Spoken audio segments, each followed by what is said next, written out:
Alright, so we got space, marine, heavy weapons are insane. Arsenal explained. Other than that, let's get right to it. Make sure you guys subscribe to the channel. We're that close to 8,000 subscribers.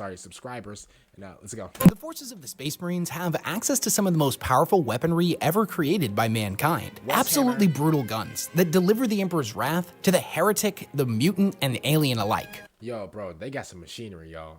Listen, this video is like 22 minutes long, which is kind of a long video, so we won't really, be pausing it like that. But man, yo, the type of like weapons, bro, I heard that the bullets, bro, they're not regular bullets, bro. These bullets be penetrating through potassium and stuff like that. I don't even know what that is. They be pulling, they be penetrating through like potassium and zinc and stuff. It's crazy. And due to their genetically enhanced strength that's multiplied exponentially by the exoskeletons within their power armor, the Space Marines are capable of wielding heavy weaponry that is normally supposed to be mounted on an armored vehicle. And I don't know about you, but for me personally, the bigger the gun, the cooler it is. So today we're going to take a look at some of the heavy weapons utilized by the Space Marines, including some good old favorites like the plasma cannon or multi-melta, and a couple of weird ones, like a long-range antimatter cannon. Boy, that look like a shot. That look like a doctor's shot right there. Oh my. And a missile launcher that basically shoots a projectile that's full of the Emperor's dandruff. But for the most part, I'm going to be leaving Primaris guns out of this video, as rather disappointingly, even though the Primaris have been out for several years now, Games Workshop really hasn't given us a lot of the inner workings of some of their more interesting firearms. Like, for example, they have multi-melta assault rifles that fire twice as far and are twice as powerful. And they can also be fired while on the move. How the hell do they work? Who knows? At the moment, the explanation that we're given for how some of these weapons work is basically some Deus Ex Mechanicus from Belisarius Call, which, although funny, it doesn't really make for an educational lore video. Man, yo, imagine the amount of like strength and muscle you gotta have to like carry these guns, bro. And then, bro, y'all know these dudes, bro, they're running with them too.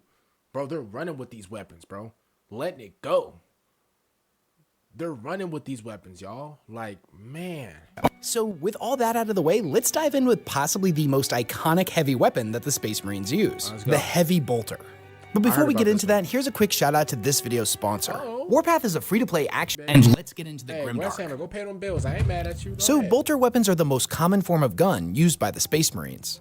And unlike many of the other ancient and powerful weapons found throughout the forces of the Imperium, bolt weapons are actually pretty cheap and efficient to make, thus lending to their popularity and widespread deployment. Now, bolters weren't always the astartes weapon of choice, as they were actually created to replace what were known as volkite weapons, which we'll cover later in this video. And in order to understand just how crazy the heavy bolter is, we need to know what a bolt weapon does. To put it simply, a bolter weapon is a gun that fires explosive kinetic rounds that utilize a two-stage firing mechanism. First, a conventional charge is utilized to force the bolt out of the barrel of the gun at high velocity, and immediately after the shell is fired, the bullet's built-in rocket thrusters ignite to propel the round further and faster than standard ammunition. The ammunition that a bolter utilizes also has a mass reactive fuse that triggers the bullet to detonate in a fraction of a second after it has penetrated the target, causing— What?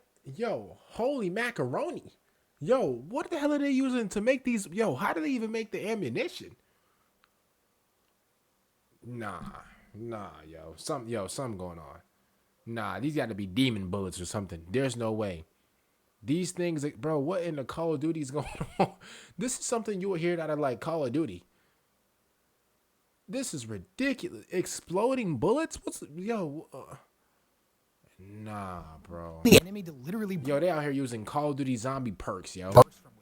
The heavy bolter has considerably more stopping power and fires much larger rounds than a standard bolter, allowing the gun to burst apart entire regiments of infantry into red vapor, as well as punch considerable holes into light vehicles. Now, the heavy bolter differs from the standard bolter in a variety of ways, some more obvious than others. First and foremost, the heavy bolter doesn't actually utilize a firing pin mechanism, but instead generates an electronic pulse in order to sustain a much higher rate of fire than your average bolter. Their shells are also considerably larger, early lore putting bolter shells at around 75 caliber, whereas the bullets fired by a heavy bolter come in at 100 cal. Now, that being said, these numbers can tend to be a little misleading. Man, this thing look like a this thing look like the bottom of like a bro, this thing look like the strap of a watch. Y'all see this right here? Look at this. This thing look like a strap of a watch. Oh my goodness, bro. And then he's just holding it up like a G. he letting it go like these. Like, bro, he holding it with. Yo. As based on the description of what the bolter actually does in lore, in addition to just how freakishly large an Astartes bolter actually is. It's most likely that these numbers were just something that Games Workshop picked because it sounded cool back in the day, even though they don't really make sense with what we're shown. When I was doing research on this, I came across a Reddit post by a user known as Outlaw6, and they did a pretty interesting breakdown comparing the numbers were given by Games Workshop to the actual dimensions of a Space Marine and their weaponry. So I'll throw a link to that down in the comments if you're curious. And although very often mounted on a wide range of Imperial vehicles, the heavy bolter can be wielded by power armored infantry. Now, that being said, there have been a couple of reported instances of exceptionally strong individuals wielding them without any form of brace or powered exoskeleton, such as the famous Catachan gunnery sergeant Stonetooth Harker. But this dude is definitely not normal. Under normal circumstances, a normal human trying to fire such a gun would be hit with such an enormous amount of recoil that it would shatter the wielder's arms. When used by the— Forget shattering the arms. Bro, your whole rib cage, bro, is going in and out like you trying to like break it, like you trying to break dance, bro. Bro, your whole body, yo. Do you know the force? Like, listen, I've never fired a gun before, and I hope I never do, but, yo, I've never fired a gun before, y'all. Like, I've seen people, like, fire, like, shotguns and stuff like that. Bro, the kickback is nasty. Dangerous, bro. Nasty work. Imagine this big gun right here, and you're just letting it go. You're just firing it off. Yo, come on, bro. Yo, your body about to be...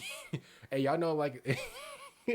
Y'all know, like the little car dealer, like the car dealerships, the little balloon thing that be going crazy in front of the car dealership, bro. Your body gonna be doing like that, bro.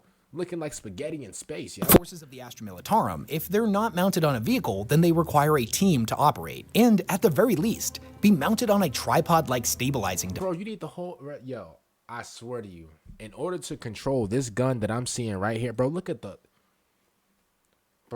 hole that the bullets are coming out of, bro. Look at that. Yo, you need the entire New England Patriots to hold this damn gun, bro. I promise you.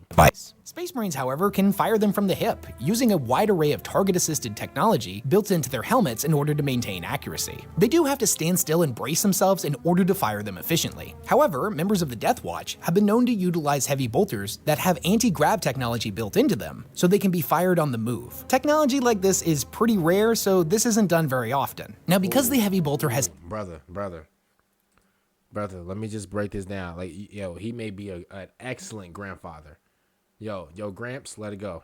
Gramps, you might as well just go ahead and get what he got. Gramps, let it go. He's still trying to hang on to the ponytail with the, He got the Fabius, whatever his last name is. He got that going on, bro. Cut it off. This whole thing needs to be cut, bro. Snip, snip. These two, get these off too, bro. Snip, snip, and then like use clippers to get the rest off, bro. This is unacceptable. This is unacceptable. Yo, OG, I know you want to keep it. I know you want to keep that long, luxurious hair. Unless you want to go to Turkey and try to work something out. Yo, we got to get rid of these, bro. This is not...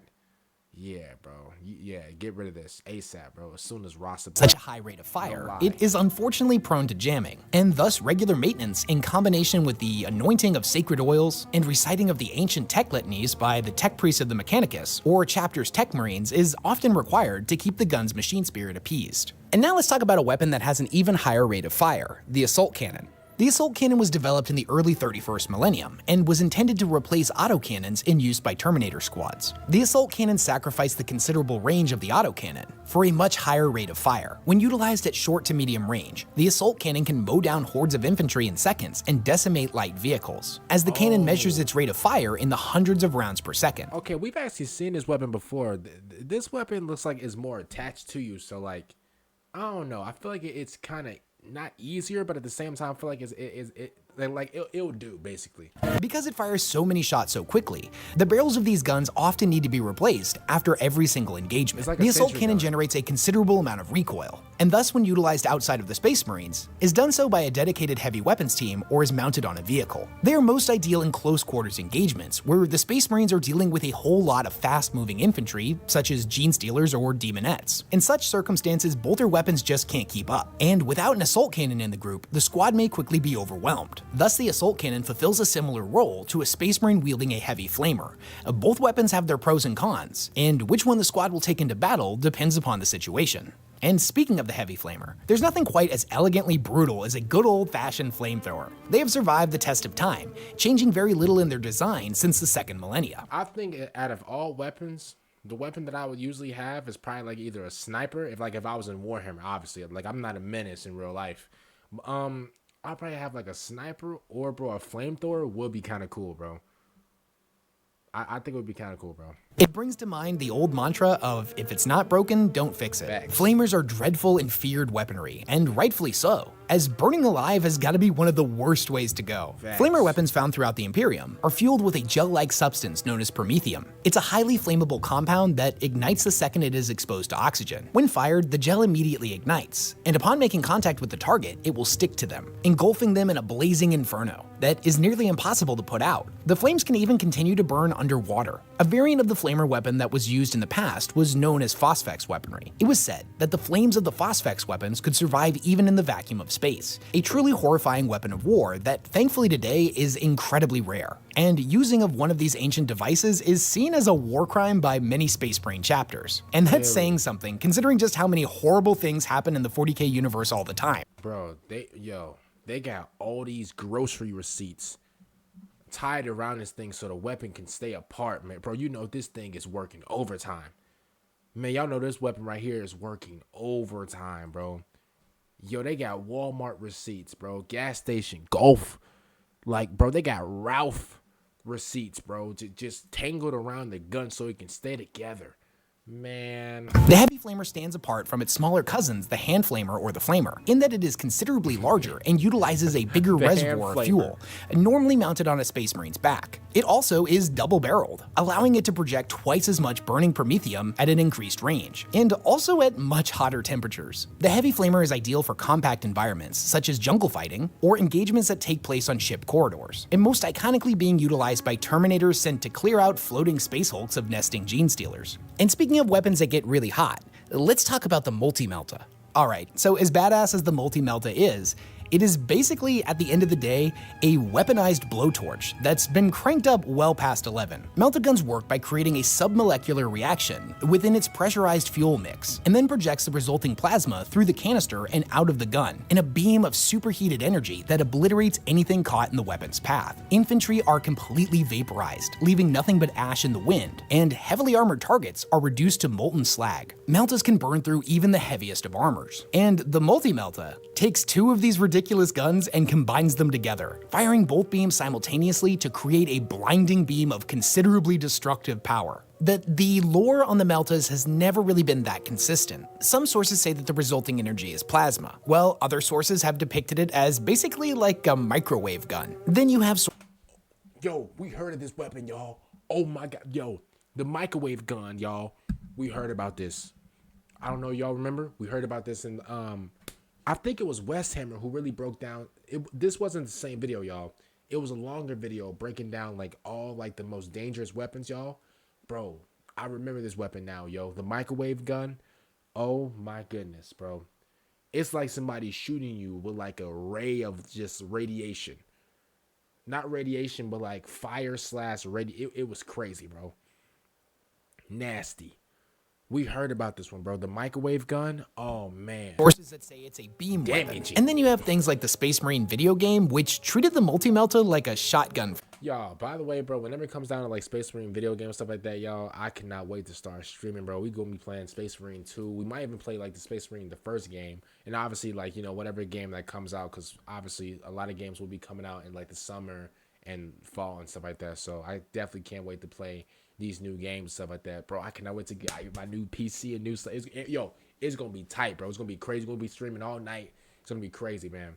But yeah, I just wanted to just put that in. It was kind of like a little promo, but at the same time, it's my genuine like excitement because, you know, I can't wait to start playing video games, you know, for y'all to start streaming. For some reason. So, like a lot of stuff in Warhammer lore, it's one of those things where this is what the weapon does, don't really think about the mechanics too much. Because you'll have its mechanics all figured out one day, and then a new book will come out that messes that all up. True. So on the topic of plasma, let's talk about the plasma cannon, which is a very similar device to that of the multi-melta, but works in a slightly different way. I know I tend to call a lot of things from 40k iconic, but I don't really know how else to describe plasma weaponry. The gun that's famous for being just as deadly to your enemies as it is to you. The gun works by creating and storing plasma, and when fired, it unleashes the fury of a stored sun by launching a portion of the superheated matter over a great distance. It does this by utilizing a magnetic accelerator, and although not fully explained, it sure sounds like a similar system utilized in railgun technology. The superheated balls of plasma can be fired incredibly quickly and detonate on impact, turning the wielder's enemies into nothing more than a red mist. And that's just the standard plasma gun, as the plasma cannon, on the other hand, is much larger and capable of dispensing substantially more energy in each shot, creating absolutely lethal fireballs that can cripple and explode light vehicles. Now, most of the bulky and heavy Space Marine weapons on this list can be utilized by small groups of unaugmented humans.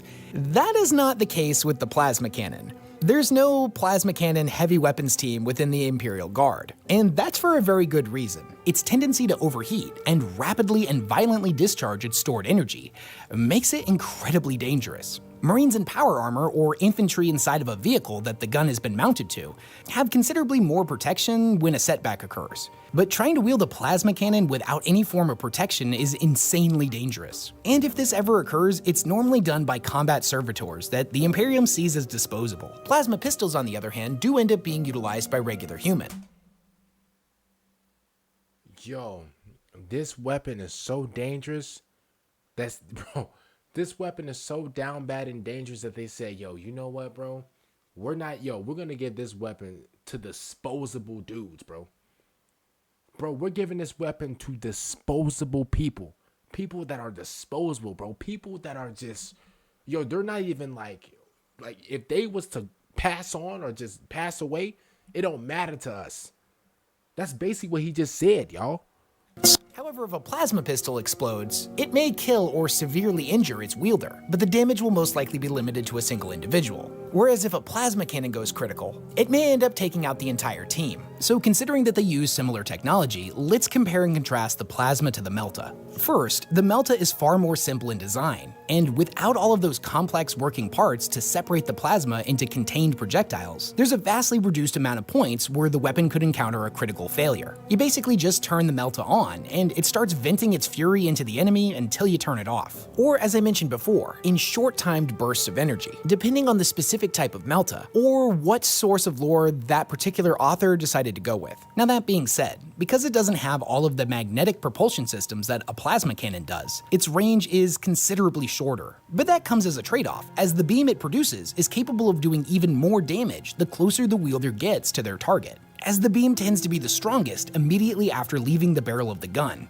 and slowly dissipating in potency as it is projected forward. So the melta is more reliable, has considerably more stopping power, and is also a lot safer to use, but at the trade-off of a drastically reduced range. And speaking of beam weapons, let's talk about the conversion beamer, an incredibly strange weapon that is admittedly more commonly associated with Space Marine dreadnoughts than their infantry. But back in the day, a tech marine could wield one of these things, so it still fits on the list in my eyes. Now, conversion beamers are incredibly rare, and even more difficult to calibrate and keep functioning. So even when wielded by a tech marine, it's normally a Space Marine chapter's Master of the Forge, which you can think of as the head tech marine. On one hand, this is because such an individual may be the only person within a chapter who has the wherewithal to utilize the gun effectively. But it's also stated that the machine spirit of the conversion beamer is incredibly finicky, and will take great offense to any but the most enlightened. That looks like something out of like Call of Duty Zombies. I'm gonna keep it real.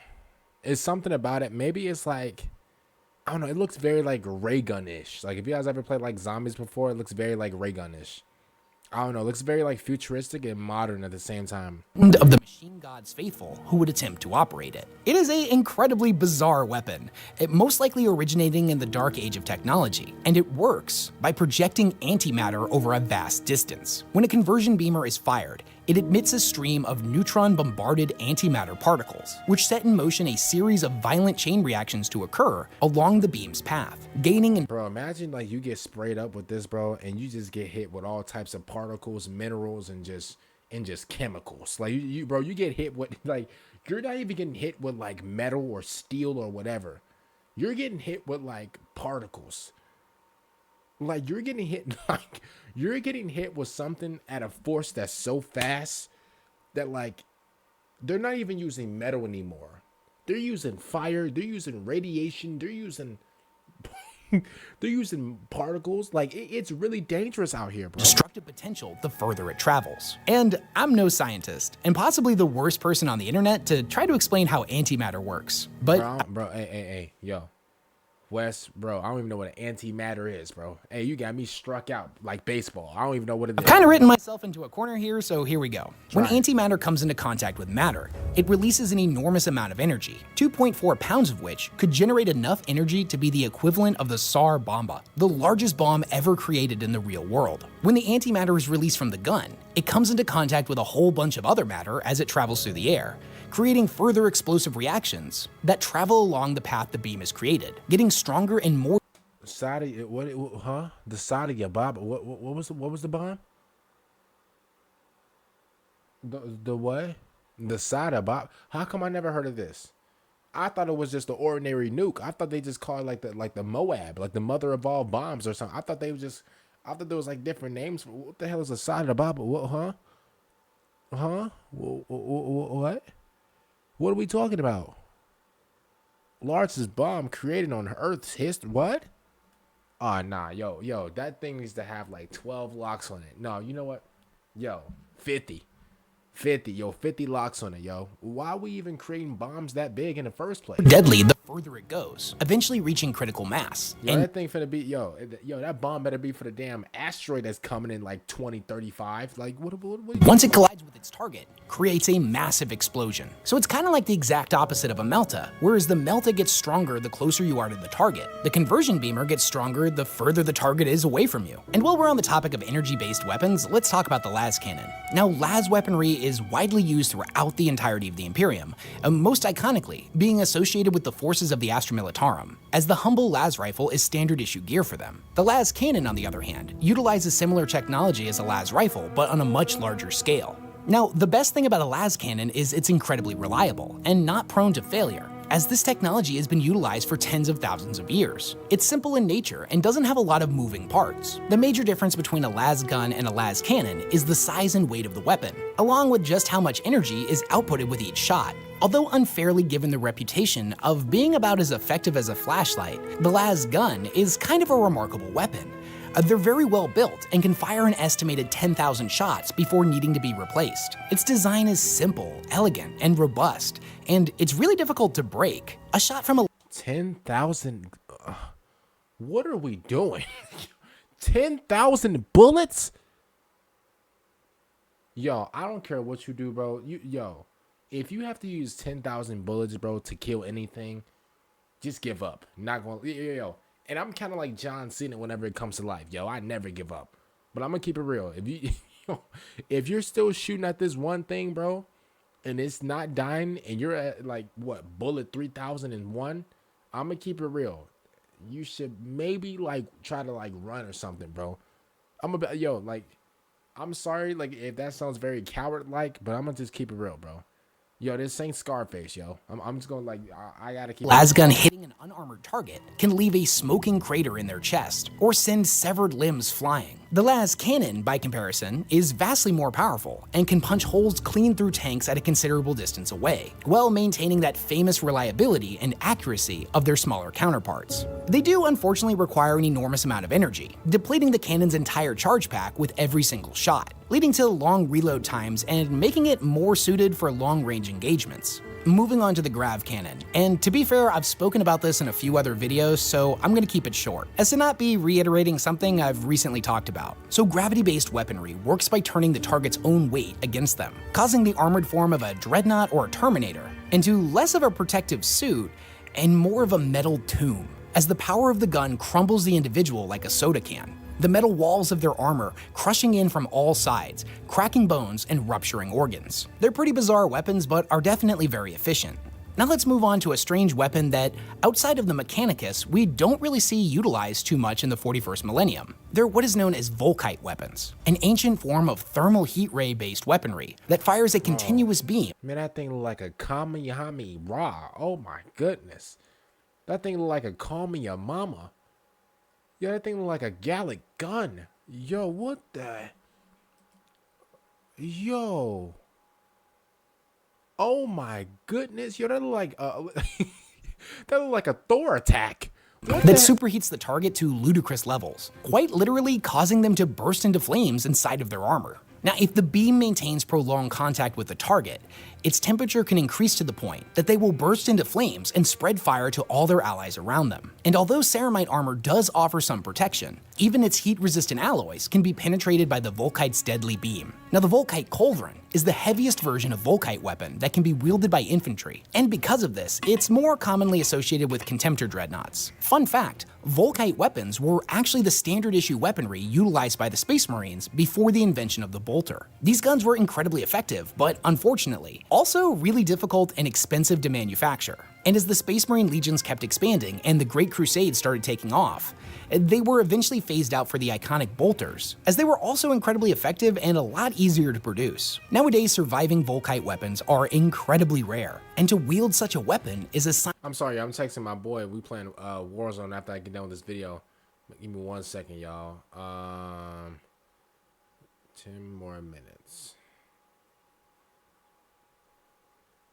10 more minutes, y'all. Give me 10 more. Sorry. I'm almost done. Dang, I text like a grandmama. I text like an old person. Oh my goodness. Sign of a remarkable elite status. Unfortunately, the lore on the Volkite Cauldron in particular is rather scarce and not really sufficiently Wait, is that the GOAT? Wait, hold up. Yo, I think that's the GOAT. I think that's the greatest of all time. Yo, just look at him. Yo, he's so cool and like so amazing. fleshed out. The major takeaway is that it is substantially larger and heavier than a standard Volkite weapon, and is able to dispense much more energy over a greater distance. So bigger, better, and hotter, but also a lot clunkier. The Cyclone missile launcher is a shoulder-mounted missile system that carries up to a dozen long-range ballistic missiles, and works in tandem with the advanced targeting arrays within a Terminator's helmet to give the guided missiles deadly accuracy. And the major benefit of it being shoulder-mounted is that since the Terminator's hands are both free, they can still utilize a variety of different weapons, and most commonly wielding But imagine like the strength though. Imagine the strength you gotta have like a weapon on your shoulders and think, oh snap. Oh, yo, hold up. I gotta switch to my pistol faster. I learned that in Call of Duty. Bro, imagine like the strength. He's like, oh, wait, hold up. Pulls out the pistol and he's just letting it off with a thing on his shoulder. Bro built like Brock Lesnar, bro. There's no way. Man, if you take all of it, take off all of his armor, bro. He's built like Brian Urlacher, bro. He's built like prime Ray Lewis. Man, like this is ridiculous, bro. He built like prime Mark Henry. A Stormbolter in one hand and a form of melee weapon in the other. Now this turns the Terminator into a truly deadly instrument of war that is the bane of infantry and armored foe alike, making them efficient killing machines from melee to long range. The launcher is most commonly equipped with a combination of crack and frag missiles. Crack missiles affect a smaller area than their frag counterpart. Crack missiles? They shooting crack at people? Man, it's getting tough out here. But their explosive payload is much more concentrated, allowing them to burst apart vehicles and penetrate heavy armor, whereas frag missiles are less concentrated and disperse a large amount of shrapnel over an area, making them far more efficient at dealing with groups of lightly armored infantry. Now, the only major downside is that it adds a considerable amount of weight to the bearer, and makes them much less mobile in battle. And speaking of missile launchers, let's talk about the regular good old-fashioned Space Marine missile launcher. And at the end of the day, it works like pretty much every other missile launcher you've ever heard of. And honestly, there's not too much to say about its construction. The missile launcher has stood the test of time as a deadly and efficient instrument of war. However, I will point out that there is a difference between a rocket launcher and a missile launcher, something that admittedly took me an embarrassingly long time to figure out. No, bro. I'm gonna sit here. Listen, y'all know I'm gonna keep it real no matter what. Me too, bro. It really took me a long time for me to like. Listen, yo, Hammer, bro, I'm gonna jump in the same boat as you. It took me a long time to decipher the difference because I thought it was the same thing. I thought that a rocket launcher and a missile launcher were the same thing. They're completely different, bro. A missile launcher fires guided missiles, whereas the rocket launcher is more of a point and shoot device. Like a rocket launcher is more of a just like y'all know, like in Call of Duty, like the RPG or whatever. That's like a rocket launcher. The missile launcher is like I'm gonna use Call of Duty again. I don't really know about the new Call of Duties, but like in the old Call of Duties, they used to have this thing to where you would point a missile at like a helicopter or whatever, and it'll say beep beep beep beep beep beep. It'll say beep beep beep, and that's whenever it starts spamming the beep, like beep beep beep beep beep, that means like it's locked on missile launcher. You know what I'm saying? So, but to me, what makes the Space Marine missile launcher so interesting is honestly its ammunition. Now, crack and frag missiles are the most common, but there is a wide range of bizarre and esoteric missiles that have been used by Space Marine Devastator squads as well, such as the anti-plant missile, which is exactly what you think it is. A missile whose payload contains a voracious cocktail of toxins and viral agents designed to quickly and efficiently eradicate plant life, thus denying cover to the Space Marine's enemies. There's also haywire missiles, which emit a violent electromagnetic pulse that disrupts any machines or war gear that utilize electricity, shutting down energy weapons, bionic systems, vehicles, so it's kind of like a EMP in a way, and anything else caught in the blast radius. And my personal favorite, the bizarre psych-out missiles, whose warhead contains dust that forms from the body of the Emperor of Mankind, a byproduct of his immense and powerful psychic workings within the Golden Throne. The dust is collected by the custodians and then provided to the Mechanicus, who then implement them into the psych-out missile's warheads. When the missile detonates, the dust will be scattered over a wide area, creating an anti-psychic field that cuts off psychers from the warp, disabling their ability to cast potent sorceries. They using the Emperor's dust as a psyker EMP. That's crazy. I'm gonna keep it real, that's genius, but also that's crazy. And leaving them vulnerable to the weapons of the Space Marines. So yes, you heard that right. The Emperor of Mankind is so goddamn powerful that even his dandruff can be turned into a weapon of war. And that's it. That's all of the heavy Space Marine weapons. Shout out to our boy, Hammer, man, for this. That's crazy work. They using that man's... Man, they using that man's feet flakes as an EMP for psychers. That's nasty work. Wowzers. Shout out to our boy Hammer, man. Go check him out. Go subscribe to his channel, man. If you guys enjoy my reaction to it, man, make sure you guys subscribe to my channel. It's completely free. What else I got? I believe I got to record one more video. I don't know if I might have the energy to do it. I probably will, probably won't. I'll try to sneak it in. I think it's a Minecraft video, Dreams Minecraft video. Also, we got Until Dawn movie coming out next week. I believe it's coming out next Friday. But I'm actually gonna go see it the day after, which is Saturday, with my boys, with my friends. So I'm gonna vlog that whole experience for you guys. And also on Friday, whenever it comes out, there will be Until Dawn videos dropping as well. So I'm gonna just like react to like Until Dawn jump scares or whatever. I feel like it's like a tradition. Whenever like a video game, not video game movie, but whenever a video game has like a movie coming out for that video game or whatever, we cover it. We basically like do like a reunion basically. So we're gonna react to like Until Dawn, death bombilations and stuff like that. You know, will it be yellow marked? Maybe, but it's okay. It's a video game. It is what it is. We gotta do it for the game. We gotta do it for the love of the game. Until Dawn is definitely one of my favorite PlayStation games ever of all time. So I'm definitely excited to check out the Until Dawn movie. Like I said, I will vlog it for y'all. I'm gonna vlog my entire day, and yeah, man, it should be really fun. Hopefully y'all enjoy that one. Also, man, hopefully you guys, bro, shout out to everybody, you know, who's been commenting down below and stuff like that. Really appreciate it. Shout out to everybody who has been subscribing to the channel, liking all the videos. I really appreciate it, y'all. We are so close to 8,000 subscribers. So if you guys are not subscribed, I know 70% of y'all, yeah, you didn't think that I checked my analytics. I actually did. 70% of y'all watch the videos, but you don't subscribe. And y'all watch y'all watch multiple videos and you don't subscribe? Are you cuckoo for buku buffs? Make sure you guys subscribe. And I'm gonna see y'all later, man. And have a good night, good evening, whatever you want to call it. Good day, good brunch, lunch. Bye.